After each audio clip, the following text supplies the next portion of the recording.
Cracking.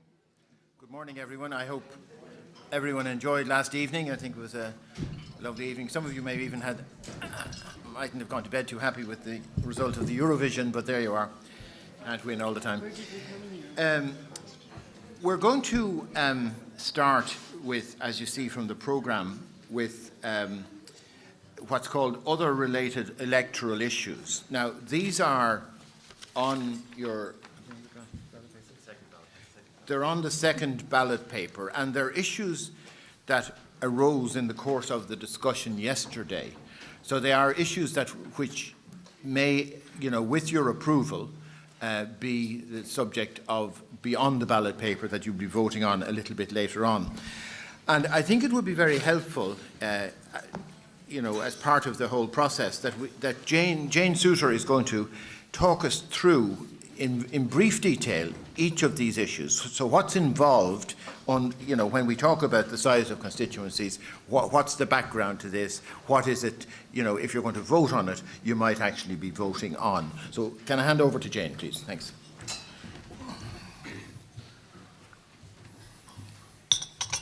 Okay, so when we went through all of the notes and everything yesterday and listened to it, we saw there was, I think, 11 different kind of things that came up.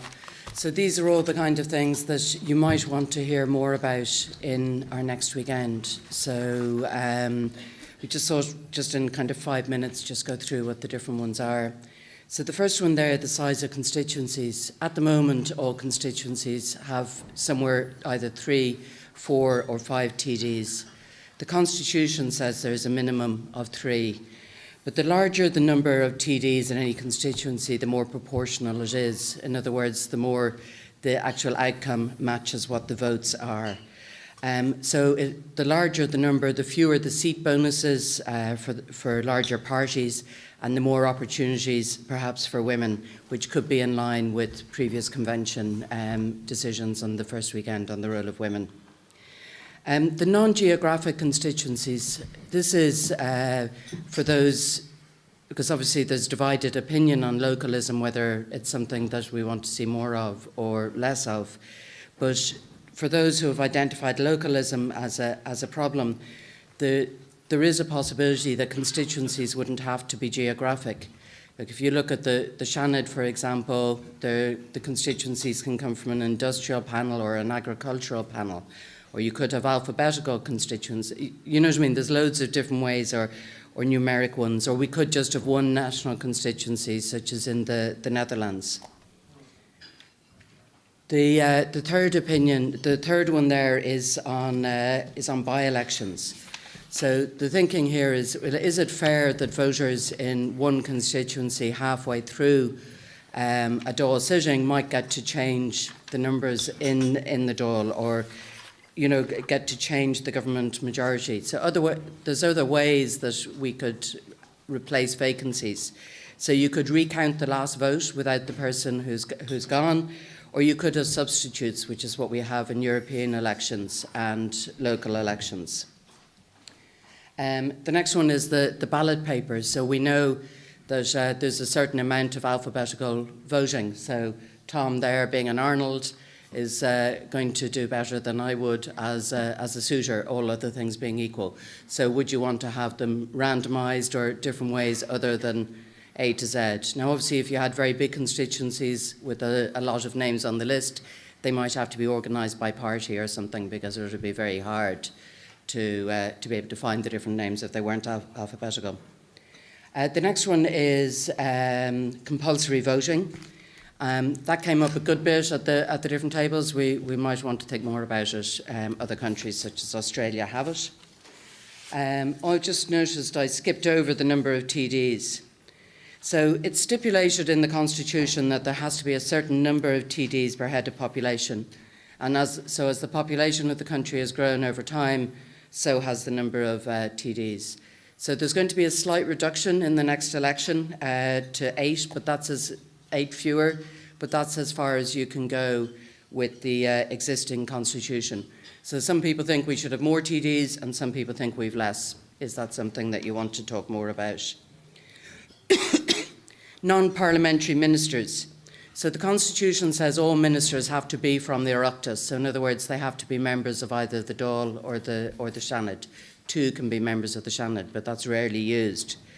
But in other countries, like in the US and in Sweden, ministers aren't elected MPs or TDs.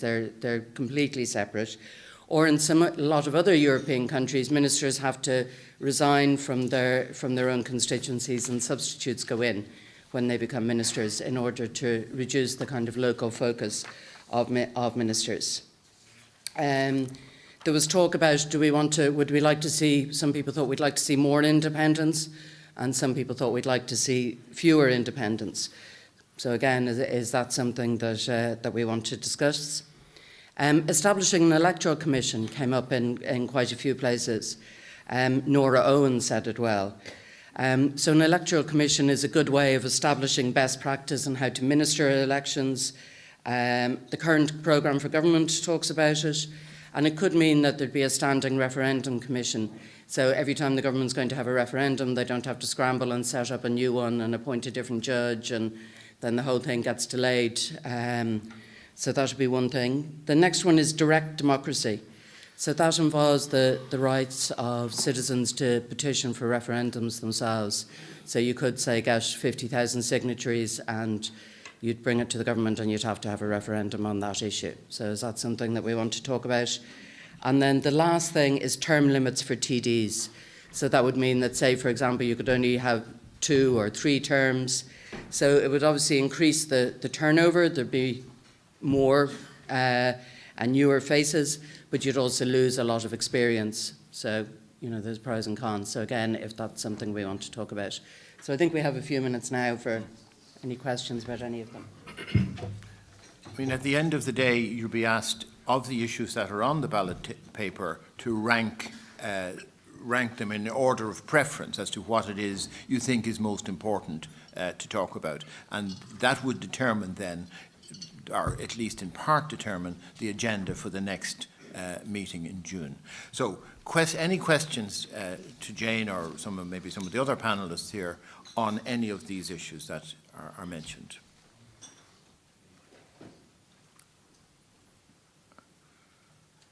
Are there microphones available if we do need, if somebody does want to ask a question?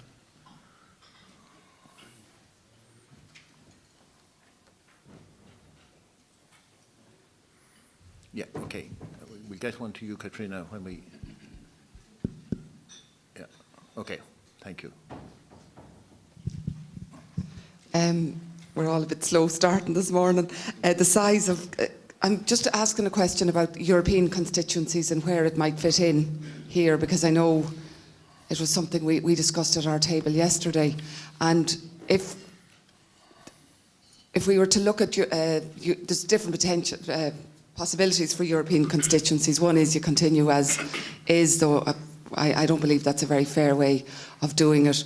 Or the other is that you could have just one constituency list. Well, ideally, eventually on the island of Ireland, just one, 32 counties.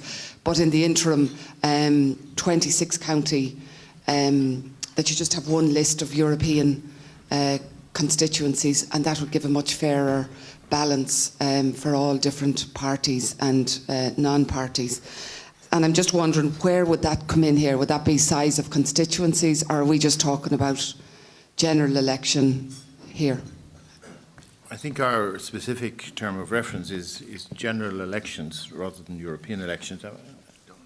Yeah, so it is, for the purposes of this convention, it's the Dáil electoral system we're talking about. If that matter were to be dealt with, it would be a matter to be dealt with at European level, I assume, and there'd have to be European agreement to that. Would that be right?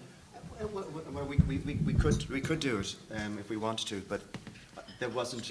In fairness, there wasn't much of a sense coming from the floor yesterday that other elections would be discussed, and as the chair has been saying, the mandate really is to discuss the Dáil electoral system. So that's been the working assumption.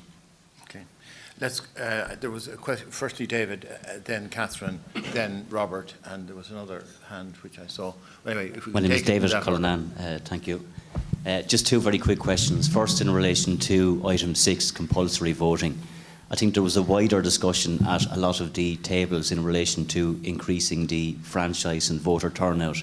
Compulsory voting is only part of it. I mean, there was issues like increasing the number of days in which a ballot could be taken, looking at the voter registration system, postal votes, all of that. So maybe increasing the, looking at ways to increase the franchise and so on would be maybe a better way to deal with it.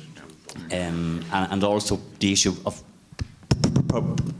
sorry, I can't pronounce it now, proportionality, sorry, is also important and should be looked at. And item 10, again, I think the issue of democracy, in the way it's phrased, I think needs to be changed as well in terms of item 10. But the main point is in relation to item 6.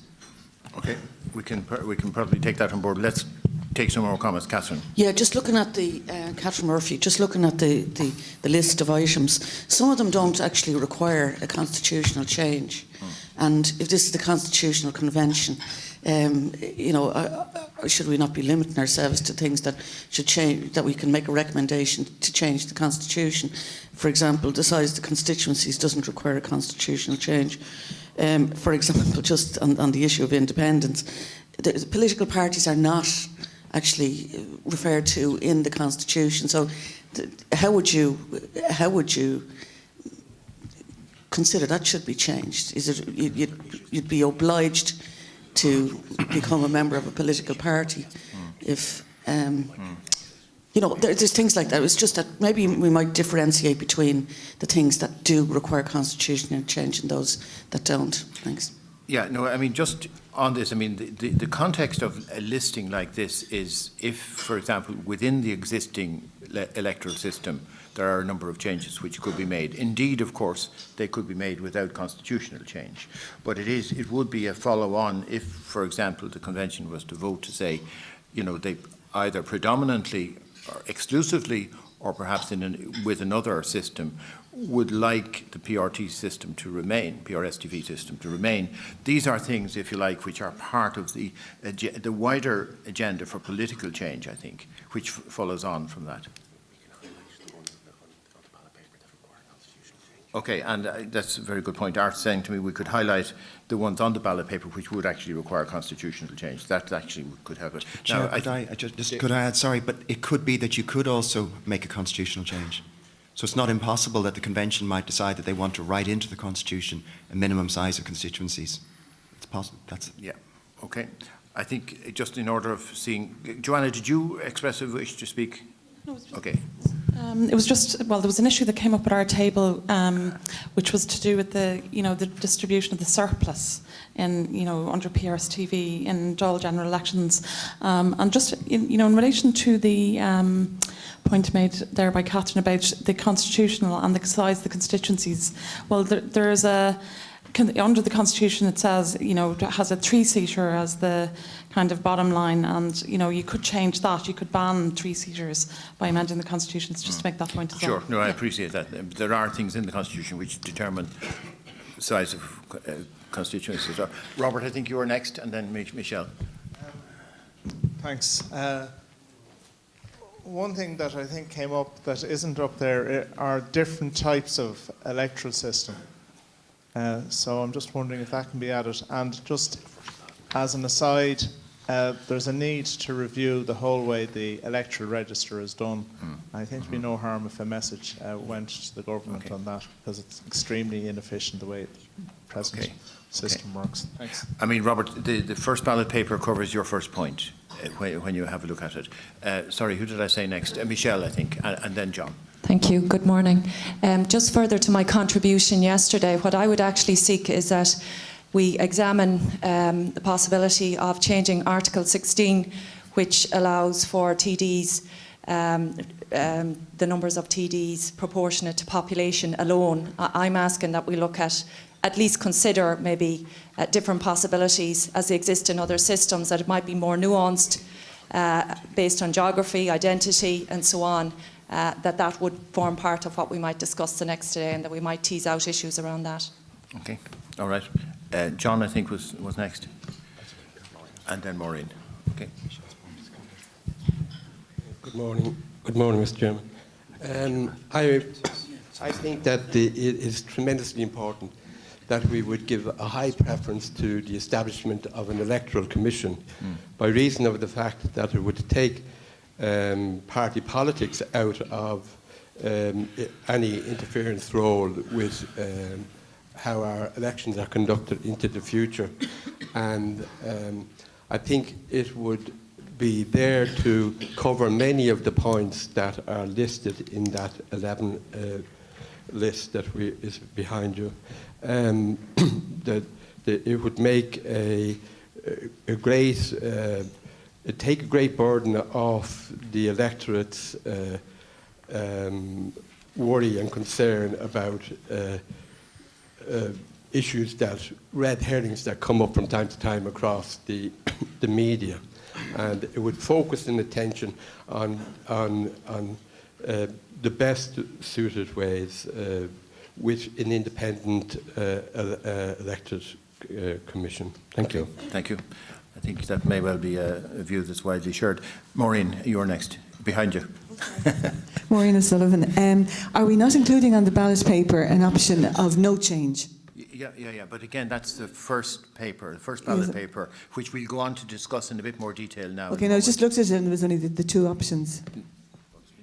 No, sorry, and can I just, the other question then is, I want to support what Robert said about the electoral register. Yeah. I think the political reps here know the discrepancies on that register, and there is a real need to look at that between people moving, people dying, and they're still on the register. And the other one, when we were talking about compulsory voting here, we were looking at the issue of when people know they're going to be away at the time of an election, and that there's no real facility for people who want to vote, but they're just not going to be in the country unless they can prove they're on business abroad. So I wonder, could we look at that also? Thank you.